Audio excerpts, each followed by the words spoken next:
ওই নবজাতক শিশুকে যারা দেখতে আসবে তারা তার জন্য দোয়া করবে। কি করবে? দোয়া করবে। এখন দেখা যায় যখন একটা বাচ্চা জন্ম হয়, তার আত্মীয় স্বজনরা যখন তাকে দেখতে আসে, সবার আগে যে কাজটা করে, আগে তার একটি ফটো তোলে, তারপর এটা ফেসবুকে পোস্ট করে। ঠিক কি না? হ্যাঁ, অবশ্যই এটা ঠিক। এটা অনেকেই করে। এটা কি ইসলামের কোনো বিধান যে একটা বাচ্চা জন্মানোর পর তাকে দেখতে আসেই তার ফটো তুলে এটা ফেসবুকে পোস্ট করতে হবে? না, এটা ইসলামের বিধান নয়। ইসলাম এটা বলেছে যে সেই নবজাতক শিশুকে যারা দেখতে আসবে তারা তার জন্য দোয়া করবে, তার জন্য বরকতের দোয়া করবে। তার পিতামাতাকে এটা বোঝাবে যে তাকে আল্লাহ তাআলার সন্তুষ্টগত বান্দা করে তোলো, এবং তার জন্য অন্তর থেকে বরকতের দোয়া করবে। এই সমস্ত ফটো তুলে ফেসবুকে পোস্ট করা যাবে না। আল্লাহ তাআলা পবিত্র কুরআনুল কারীমের ভিতরে বলেন, وَقَضَىٰ رَبُّكَ أَلَّا تَعْبُدُوا إِلَّا إِيَّاهُ وَبِالْوَالِدَيْنِ إِحْسَانًا। এবং ভিন্ন আয়াতের ভিতরে বলেন, وَإِذْ أَخَذْنَا مِيثَاقَ بَنِي إِسْرَائِيلَ لَا تَعْبُدُونَ إِلَّا اللَّهَ وَبِالْوَالِدَيْنِ إِحْسَانًا। এই আয়াতের ভিতরে আল্লাহ তাআলা বলেছেন যে আমি বানি ইসরাঈলের থেকে অঙ্গীকার নিয়েছি যে তারা আমি আল্লাহ তাআলার ইবাদত করবে এবং তারপর তাদের পিতামাতা এবং আত্মীয় স্বজনের খেদমত করবে। এবং অন্য একটি আয়াতের ভিতরে আল্লাহ তাআলা বলেন, ওয়াসাইনাল ইনসানা বিওয়ালিদাইহি ইহসানা।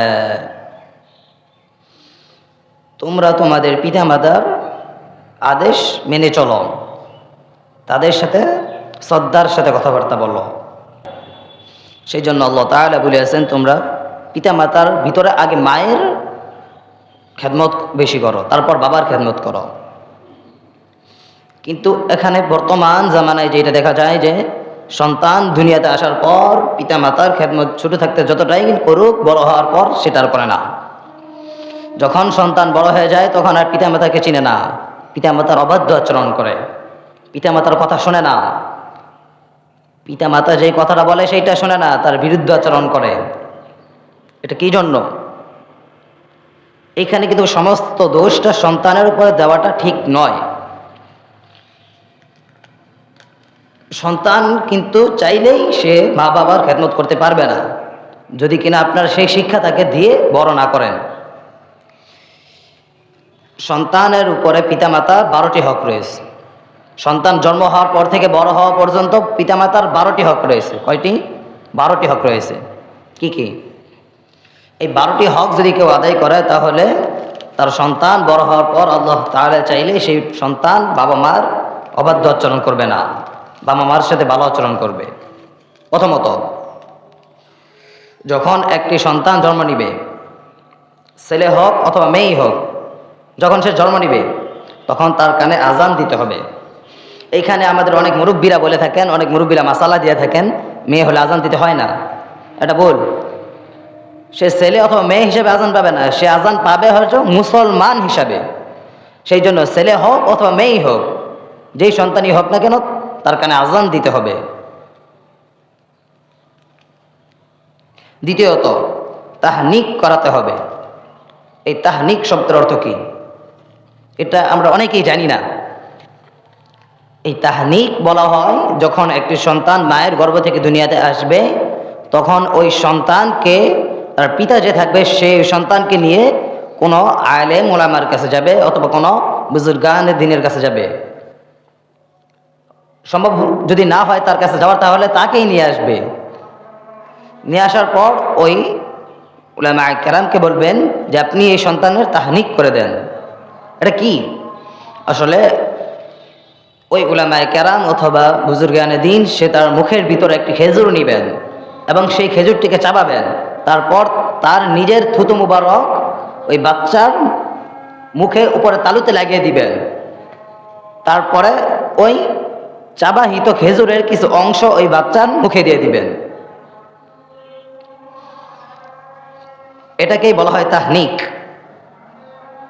এটাকে মানতে হবে। এটার ব্যাপারে আমরা অনেকেই জানি না, অনেকে হয়তো আজকে প্রথম শুনতেছে এই বিষয়টির ব্যাপারে। তৃতীয়ত, ওই নবজাতক শিশুকে যারা দেখতে আসবে তারা তার জন্য দোয়া করবে। কি করবে? দোয়া করবে। এখন দেখা যায় যখন একটা বাচ্চা জন্ম হয়, তার আত্মীয় স্বজনরা যখন তাকে দেখতে আসে, সবার আগে যেই কাজটা করে, আগে তারা একটি ফটো তোলে, তারপর এটা ফেসবুকে পোস্ট করে। ঠিক কি না? হ্যাঁ, অবশ্যই এটা ঠিক। এটা অনেকেই করে। এটা কি ইসলামের কোনো বিধান যে একটা বাচ্চা জন্মানোর পর তাকে দেখতে আসেই তার ফটো তুলে এটা ফেসবুকে পোস্ট করতে হবে? না, এটা ইসলামের বিধান নয়। ইসলাম এটা বলেছে যে সেই নবজাতক শিশুকে যারা দেখতে আসবে তারা তার জন্য দোয়া করবে, তার জন্য বরকতের দোয়া করবে, তার পিতামাতাকে এটা বোঝাবে যে তাকে আল্লাহ তাআলার সন্তুষ্টকতা বান্দা করে তোলো, এবং তার জন্য অন্তর থেকে বরকতের দোয়া করবে। এই সমস্ত ফটো তুলে ফেসবুকে পোস্ট করা যাবে না। 4 নাম্বার যেই হকটি রয়েছে সেইটি হইতেছে সন্তানের আকিকা করানো। সন্তান জন্মাবার পর 7 দিনের মাথায় অথবা 14 দিনের মাথায় সন্তানের আকিকা করানো।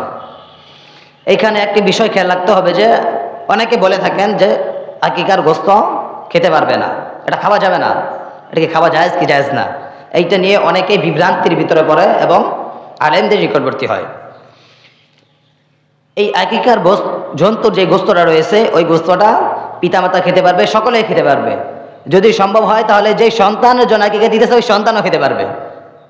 সে তো ছোট মানুষ খেতে পারবে না, কিন্তু যদি সম্ভব হয় তাহলে সেও খেতে পারবে। এটা ইসলামে জায়েজ রয়েছে, আকিকার গোস্ত খাওয়াটা জায়েজ। কিন্তু আমাদের অনেকে বলে থাকে এটা জায়েজ নয়, যারা বলে থাকে তারা ভুল বলে। এই আকিকার জন্তুর গোস্ত খাওয়াটা কি জায়েজ, এটা খাওয়া যাবে, অবশ্যই এটা খাওয়া যাবে। পঞ্চমত রয়েছে ওই নবজাতক শিশুর জন্য একটি সুন্দর নাম রাখা। কি? একটি সুন্দর নাম রাখা। কিন্তু বর্তমান সমাজে দেখা যায় যে একটা সন্তান হলে তারা কাদের নামের সাথে অনুকরণ করে নাম রাখে জানেন? বর্তমান সময়ে যে সমস্ত মানুষদেরকে সকলে চিনে, যারা সেলিব্রিটি হয়েছে, তাদের নামের সাথে অনুকরণ করে তাদের নাম রাখে। যারা অভিনেতা রয়েছে, যারা অভিনয়ের মাধ্যমে নিজেদেরকে দুনিয়ার মাঝে পরিচিত করেছে, তাদের নামের সাথে অনুকরণ করে তারা বাচ্চার নাম রাখে। এটা কিরকম? হাদিসের ভিতরে রয়েছে যে কিয়ামতের দিন আল্লাহ তাআলা বাচ্চাকে বাচ্চার নিজের নাম এবং তার পিতার নাম ধরে রাখবে। সেই জন্য তাদের নামগুলোকে সুন্দর করে রাখার আদেশ দেওয়া হয়েছে। মুসলমানের সন্তানের নাম তো হবে মুসলমানের মতো, সাহাবায়ে কেরামের মতো, বুজুর্গানে দিনের মতো তাদের নাম রাখা হবে। তাদের নাম কি জন্য রাখা হয়? ওই সমস্ত বিধর্মীদের মতো করে তাদের নাম অবশ্যই রাখতে হবে উলামায়ে কেরামের মতো। তাদের পরামর্শ নিয়ে তাদের নামকে রাখতে হবে। এইখানে ওই সমস্ত বেদাতীদের নামকে অনুসরণ করা যাবে না। এবং 6 নম্বরে যে হকটি রয়েছে সেইটি হইতেছে সেই বাচ্চা যখন বড় হবে তখন তাকে তরবিয়ত শিক্ষা দিতে হবে। তরবিয়ত কি? সর্বশ্রেষ্ঠ তরবিয়ত হইতেছে নামাজ। ওই বাচ্চা যখন কিছুটা বুঝবে, তার যখন 7 বছর বয়স হবে তখন তাকে নামাজের আদেশ দিতে হবে, তরবিয়ত শিক্ষা দিতে হবে। 7 বছর হলে তাকে নামাজের আদেশ দিতে পারবে, কিন্তু নামাজ না পড়ার জন্য তাকে শাসন করতে পারবে না। তাকে শাসন করার হুকুম তখনও ইসলাম তাকে দেয়নি। শুধু বলতে পারবে তুমি নামাজ পড়ো, নামাজের জন্য আদেশ করতে পারবে, কিন্তু শাসন করতে পারবে না। কিন্তু যখন তার 10 বছর বয়স হয়ে যাবে তখন তাকে শাসন করতে পারবে। তখন ইসলাম তাকে সেই আদেশ দিয়েছে, সেই হুকুম দিয়েছে যে সন্তানকে তুমি এখন নামাজের আদেশ দিতেছো, সেই নামাজ পড়তেছে না, তুমি তাকে আঘাত করো, তাকে শাসন করো। যেইভাবে পারলে তুমি তাকে নামাজ পাঠাতে পারবে সেইভাবে তুমি তাকে আঘাত করো। তখন ইসলামের হুকুম রয়েছে, তার আগে করা যাবে না। 7 নম্বরে রয়েছে ইসলাম শিক্ষা দিতে হবে, পূর্ণ ইসলাম শিক্ষা দিতে হবে। কোরআন হাদিসের শিক্ষা পূর্ণভাবে দিতে হবে। শুধু এইটুকু বোঝালেই হবে না আল্লাহ এক, আল্লাহ অদ্বিতীয়, আল্লাহ তাআলা ছাড়া আমাদের আর কোনো মাবুদ নেই, শুধু এইটুকু বোঝালেই হবে না। তুমি মুসলমান, তোমার পিতামাতা মুসলমান, শুধু এইটুকুই নয়, তাকে পরিপূর্ণভাবে ইসলাম শিক্ষা দিতে হবে। পরিপূর্ণভাবে কি বলা হয়েছে? হাফেজ বানাতে হবে, আলেম বানাতে হবে, এইটা বলা হয় নাই। কিন্তু তার দুনিয়াতে বেঁচে থাকার জন্য যতটুকু প্রয়োজন ততটুকু তাকে শিক্ষা দিতে হবে। তলাবুল ইলমি ফরিদাতুন আলা কুল্লি মুসলিম ওয়া মুসলিমা, প্রতিটি মুসলমানের উপর ইসলামিক শিক্ষা অর্জন করা ফরজ। কতটুকু? এই দুনিয়াতে বেঁচে থাকার জন্য যতটুকু প্রয়োজন।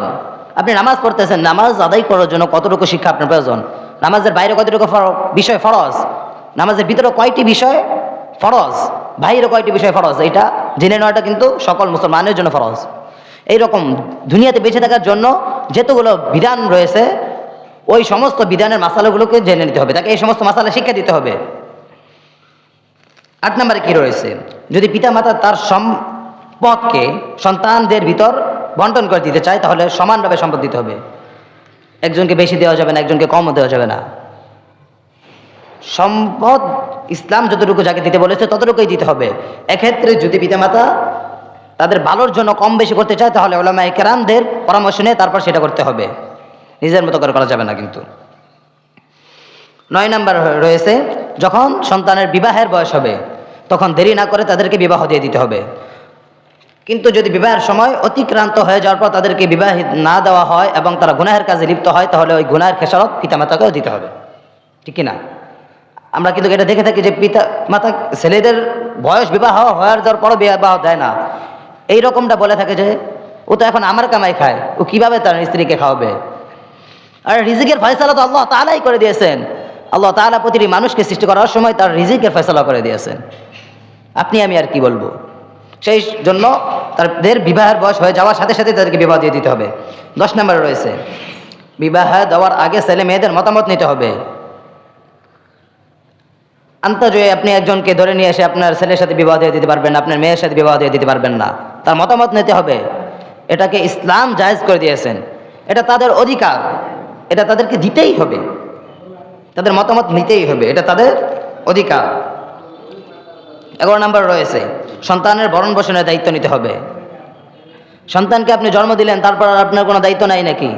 এই সন্তানকে ছোট থেকে বড় হওয়া পর্যন্ত, বালেগ হওয়া পর্যন্ত সন্তানের ভরণ পোষণ, সন্তানের খাদ্য থেকে শুরু করে সন্তানের জরুরিয়াতের প্রতিটি জিনিসের ব্যবস্থা আপনাকে করতেই হবে বালেগ হওয়ার আগ পর্যন্ত। সন্তান যতক্ষণ পর্যন্ত বালেগ না হবে তার আগ পর্যন্ত। সন্তানকে ঘরে রেখে গিয়ে আপনি জুয়া খেলে সমস্ত সম্পদ নষ্ট করে ফেলবেন, আপনি নেশাগ্রস্ত হয়ে সমস্ত সম্পদ নষ্ট করে ফেলবেন, এদিকে আপনার সন্তানের ভরণ পোষণের দায়িত্ব নেওয়ার মতো কোনো সম্পদ নাই, এটা হবে না। সন্তানের ভরণ পোষণের দায়িত্ব আগে নিতে হবে। 12 নম্বরে রয়েছে, মা বাবা সন্তানের জন্য কখনো বদদোয়া করতে পারবে না, অবশ্যই সন্তানের জন্য দোয়া করবে। সন্তানকে ভুল করেছে তাদেরকে আপনি সুশৃঙ্খলা অবস্থায় শাসন করেন, যেইভাবে শাসন করলে সে বুঝবে সেইভাবে করেন। মুখের দ্বারা বললে যদি বুঝে তাহলে মুখের দ্বারা বলেন, বেতের আঘাতে বললে বেতের দ্বারাই বলেন। কিন্তু সন্তান একটা কাজ করেছে সেই জন্য আপনি তাকে বদদোয়া দিবেন, সেটা তো হবে না।